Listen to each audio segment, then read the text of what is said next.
policy in for the win, because this channel, we get it in, alright?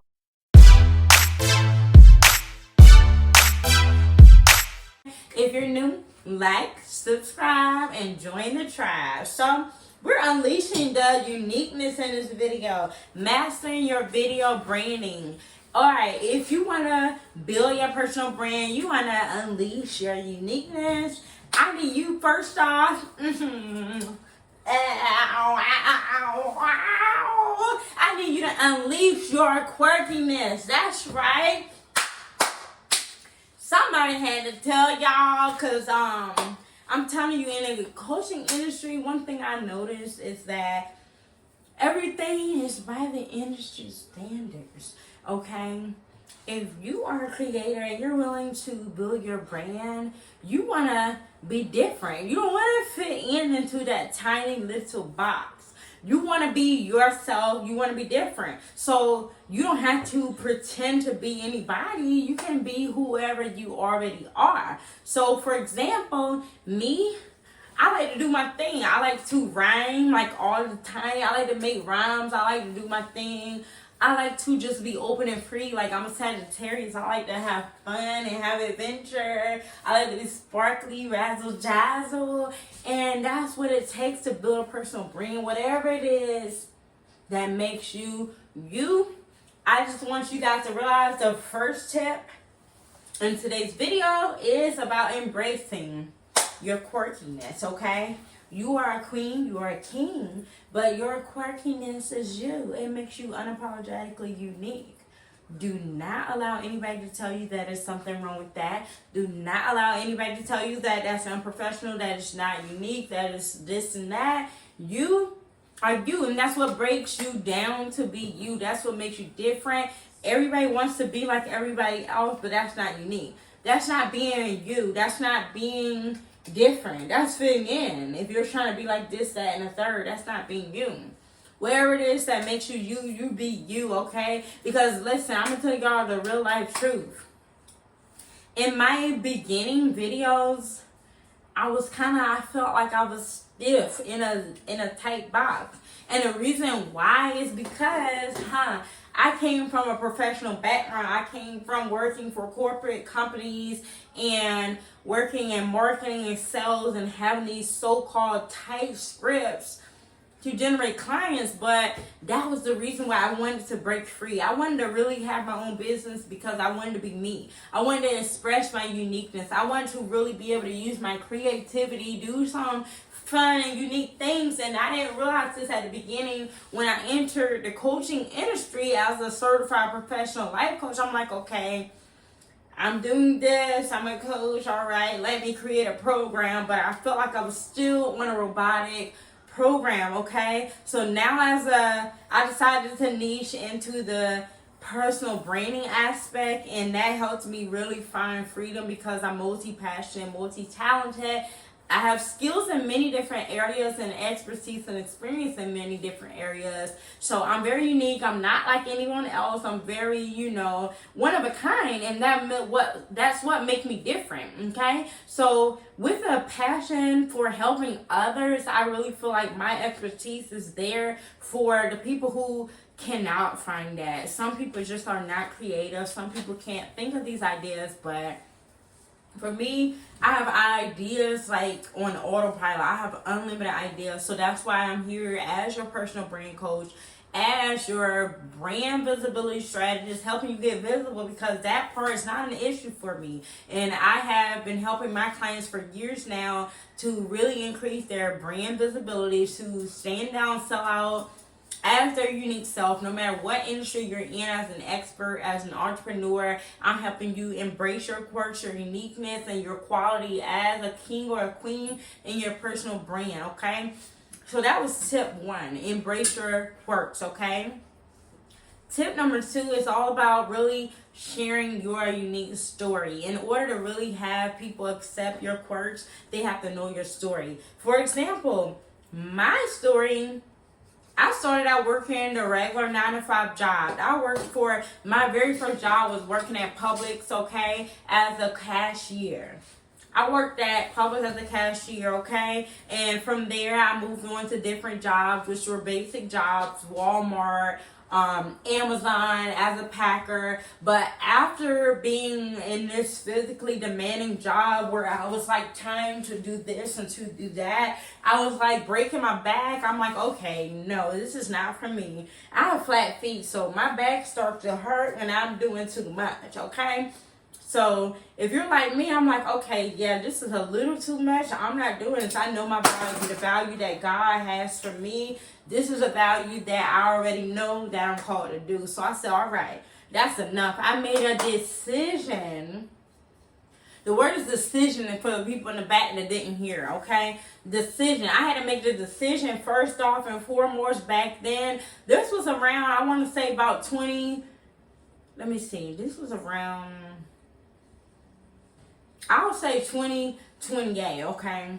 Where I was 28 years old. But it probably was a little earlier than that. I made a decision one day that I didn't want to work any physically demanding jobs anymore. And I made a decision that I wanted to work from home. From that point, I took that leap of faith. And I still remember to this day, I still have pictures where my friends, family, different people that knew me, how are you going to work from home? No one ever heard of that. This was before the pandemic. No one knew about working from home, being able to have a job and making money.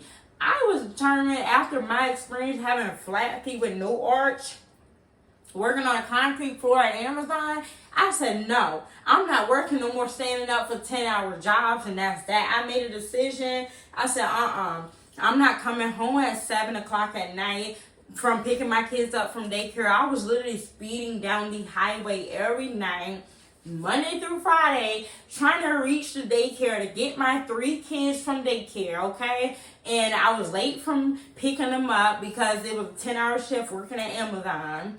I was late picking my kids up, every day speeding on the highway. I ended up in a point where my license was suspended.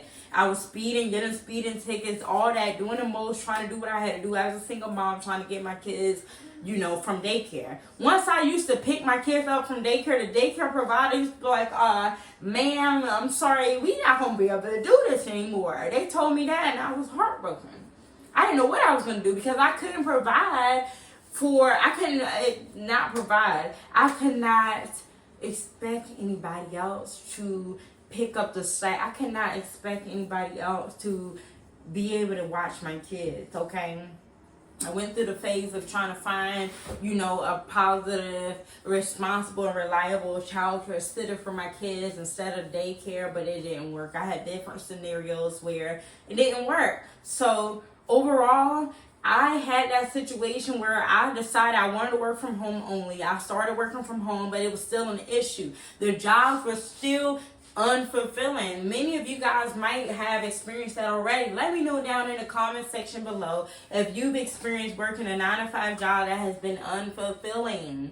So by me still being good at my job, I kept working at these call centers, sales, marketing representative. I've literally been the marketing manager for years. I've literally generated sales for other companies for years, but it was not fulfilling. For one, there was this schedule that did not fit my real family needs that I had to abide by, okay? Even working from home, I could not even get to take a break to get my kids from the bus stop outside in my own neighborhood. Working from home still was not beneficial because I had to abide by the rules of another company. So just to fast forward through my experience, I worked from many of jobs with experience, expertise as the top employee. I still was not fulfilled, okay? I got little raises here and there, but as overall, I felt that deep calling within, and I felt like, okay, it was like I knew my calling, but I kept doubting it. I kept feeling like, no, it's not. You're not telling me to do that, God. You're not telling me to do that. I ignored it for many years, and I kept suffering in silence because I'm like, okay, I have to make money. I have to do this. I have to stay with it. I have to provide. But one day I said, you know what? I hear you, God. All right, I hear you. I gave in. I said, I have to surrender to my purpose because I know I have been called. So like they say, many have been called, but only few are chosen, okay? So I'm here to say today, unfortunately, as a chosen one, and I'm basically saying that I know I've been chosen. I finally answered the call, and I'm here to help you guys who are probably still working a 9-to-5 job, probably new to entrepreneurship, and you're wondering what to do. You want to unleash your uniqueness, but you don't know how. I'm telling you, if you've already been working in a career field, you have expertise, you have experience, and most importantly, you have stories. And that's my step number 2. You have your personal story. If it's a story of your personal life, if it's a story of your professional life, whatever kind of story it is, that story is what's going to lead you to guiding your clients to their solution.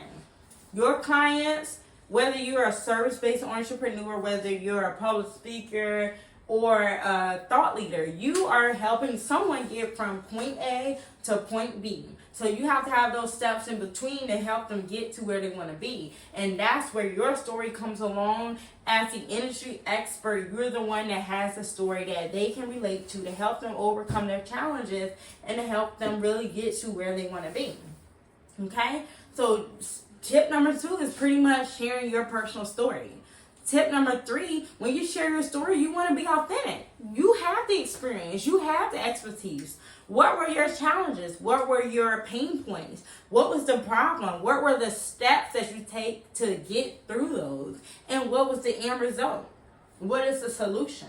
Okay? That's all it takes. Once you get through that, step number 4 actually is being confident. You already know that you're embracing your quirks. You already know that you're telling your personal story. Number 3, you already know that you have to be authentic. So number 4, you're just being confident in all of that stuff already. Okay? So step number 5, experiment and have fun. Okay? That's the best part about it. And that's something I had to literally tell myself even halfway through entrepreneurship. All right, I already was doing business for a while and sitting there still like I'm still working for a corporate job trying to, no. You are you. This is your business. This is your brand. Do you. Like they say, do you, boo. Experiment and have fun, okay? Because I had to really literally wake up and polish up my own self. This is a continuous process. When I tell y'all, stay polished in for the win, this is a continuous process, okay? This is a process of refining and perfecting your craft. This is done each and every day. This is done every month. This is done every week. This is a process that's never ending as you, the personal brand, the industry expert, whatever you call yourself, you are continuously polishing your stuff up, your expertise. You never stop. This is a continuous journey of growth, evolution, all of that, okay? So when you really learn to experiment and have fun, that when you're creating videos, you are unleashing your uniqueness, okay? You are being unapologetically you, and guess what? Your competition, they won't have a clue, all right? They will not be able to keep up with you. You are uniquely you, and they will not be able to compete with you. They will not be able to compete with you or connect with you, compete with you, whatever you want to say. But all I want you to realize is, do not let anything stop you. You may feel like you're not meant to have a business. You're not meant to be unique. You're not meant to teach others. You are. The only thing is that you have to realize in life, there's 2 things. You can be the consumer or the creator. You can be the leader or the follower. The choice is yours. So why not follow or subscribe on someone who's leading you to the best version of yourself? Why not? So with that being said, I want to help you guys polish in for the win. So if you're new to this channel, be sure to like, subscribe, and I will see you in the next video. Be sure to watch the next one.